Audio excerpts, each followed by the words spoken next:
ये चुनाव का समय है, आप लोगों को विश्वास दिला के जाता हूं, ये सत्ता के खिलाफ लगातार संघर्ष जारी रहेगा। न कभी बहादुरगढ़ को लूटने देंगे और न बहादुरगढ़ को लूटने देंगे।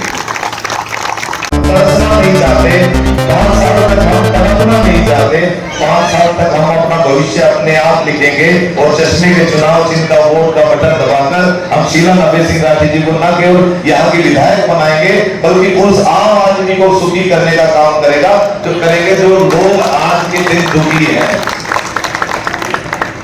आप मेरी इस बात से तो सहमत होंगे कि आज के दिन सरकार में सुनवाई नहीं है, होना सहमत, और ये मौका है। मैं अपने बुजुर्गों नौजवान साथियों में आपसे इसलिए निवेदन कर रहा हूं, कभी ऐसा ना हो जाए वो 5 सेकंड के समय का दुरुपयोग हो जाए। आपके बीच में दुनिया भर के तरह तरह के लोग, लालच देने वाले भी लोग आएंगे। उनसे ये पूछना, जब लोग तरस रहे थे, जब लोग परेशान थे, जब सरकार के खिलाफ बोलने की हिम्मत किसने की? सरकार के खिलाफ जनता के मुद्दे उठाने की हिम्मत किसने की? केवल नभे सिंह राठी के परिवार ने वो हिम्मत की। इसलिए आप लोगों ने पिछले चुनाव में हमें 25,000 वोटों से नवाजा, क्योंकि आप लोग चाहते थे बहादुरगढ़ में बदलाव हो, और वो बदलाव के तौर पर आप चाहते थे मोनिका राठी किसी तरह चेयरमैन बन जाए, जिसकी वजह से आपने वोट भी डाली और आपने सपोर्ट भी की। लेकिन कोई बात नहीं, शायद संघर्ष किस्मत में लिखा था, संघर्ष थोड़ा ज्यादा है। लेकिन मुझे आज मैं आश्वस्त हूं, जिस तरह से लोग समर्थन दे रहे हैं तरह तरह के, मैं अगले 5-6 दिन का मैं अगर शेड्यूल बताऊं तो अगले 3 दिन तक के लिए हमारे पास सुबह 8 बजे से लेकर रात को 9 बजे तक कार्यक्रम है। 1 मिनट की फुर्सत नहीं है।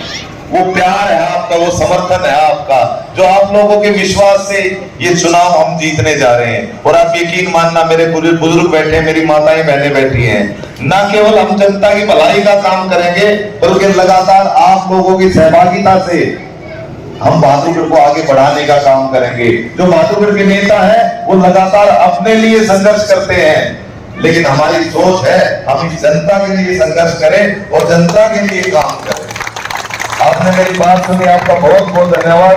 मैं माननीय आजाद चोपड़ा जी का, रतनलाल गौतम जी का, परमदत्त तंवर जी का, जो बसपा के मेरे साथी हैं, वो लगातार दिन रात सुबह शाम उठते बैठते सोते जागते लगातार लगे हुए हैं किसान और कबीले को आगे लाने के लिए और इस बहादुरगढ़ का भला करने के लिए।